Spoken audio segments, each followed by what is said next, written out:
Assalamualaikum warahmatullahi wabarakatuh.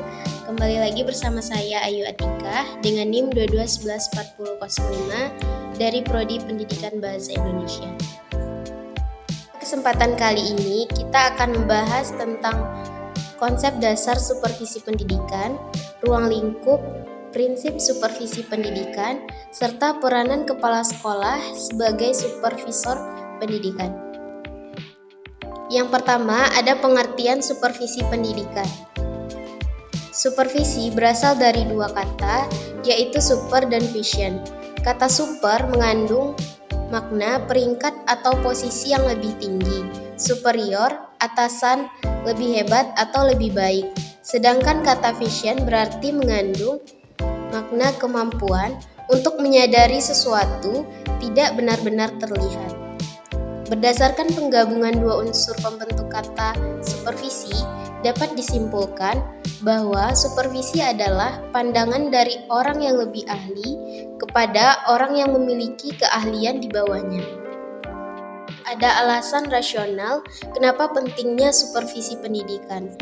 Alasan rasional mengapa supervisi itu penting adalah untuk perbaikan pengajaran atau pembelajaran. Untuk mendukung proses pembelajaran yang bermutu, hal tersebut juga ditentukan oleh berbagai unsur dinamis yang akan ada di dalam sekolah dan di lingkungannya. Sebagai suatu kesatuan sistem, ada tujuan supervisi pendidikan. Yang pertama, ada membina guru untuk lebih memahami tujuan pendidikan. Yang kedua, melatih kesanggupan guru untuk mempersiapkan peserta didiknya menjadi anggota masyarakat yang efektif. Yang ketiga, membantu guru untuk mengadakan diagnosis. Yang keempat, meningkatkan kesadaran terhadap tata kerja demokratis. Yang kelima, memperbesar ambisi guru untuk meningkatkan mutu kerjanya secara maksimal. Selanjutnya, ada fungsi supervisi pendidikan. Yang pertama, ada menetapkan masalah. Menetapkan masalah yang betul-betul mendesak untuk ditanggulangi, yang mana sebelumnya dilakukan pengumpulan data tentang masalah tersebut. Yang kedua, ada menyelenggarakan inspeksi. Sebelum memberikan pelayanan kepada guru, kepala sekolah terlebih dahulu perlu mengadakan inspeksi sebagai usaha untuk menyurvei seluruh sistem pendidikan yang ada. Yang ketiga, ada penilaian data dan informasi. Hasil inspeksi dan survei yang telah dihimpun diolah sesuai dengan prinsip yang berlaku dalam penelitian. Yang keempat, ada penilaian. Penilaian merupakan usaha untuk mengetahui segala fakta yang mempengaruhi kelangsungan persiapan, perencanaan dan program, penyelenggaraan dan evaluasi hasil pengajaran. Yang kelima, ada pelatihan. Berdasarkan hasil penelitian dan penilaian, ditemukan bahwa kemampuan guru terhadap beberapa aspek yang berkaitan dengan pengajaran masih kurang. Yang keenam, ada pembinaan dan pengembangan. Kegiatan ini dimaksudkan untuk menstimulasi, mengarahkan, memberi semangat agar guru-guru mau menerapkan cara-cara baru. Selanjutnya, ada ruang lingkup supervisi pendidikan. Di dalam Peraturan Pemerintah Nomor 19 Tahun 2005, Pasal 57 mengklasifikasikan supervisi terdiri dari dua bagian. Yang pertama ada supervisi akademik dan supervisi manajerial. Untuk supervisi manajerial dan akademik, secara mendasar dapat ditinjau berdasarkan perbedaannya, yaitu supervisi manajerial mampu membina kepala sekolah dan staf dalam meningkatkan kinerja sekolah. Sedangkan supervisi akademik mampu membina guru dalam meningkatkan kualitas pembelajaran. Selanjutnya ada prinsip supervisi pendidikan. Prinsip supervisi pendidikan dikenal dengan prinsip praktis. Prinsip ini juga dapat dikelompokkan menjadi dua, yaitu prinsip positif dan prinsip negatif. Prinsip positif adalah prinsip-prinsip yang patut diikuti supervisor, sedangkan prinsip negatif adalah prinsip yang perlu dihindari oleh supervisor. Yang pertama ada prinsip-prinsip positif. Yang A ada supervisi harus konstruktif dan kreatif.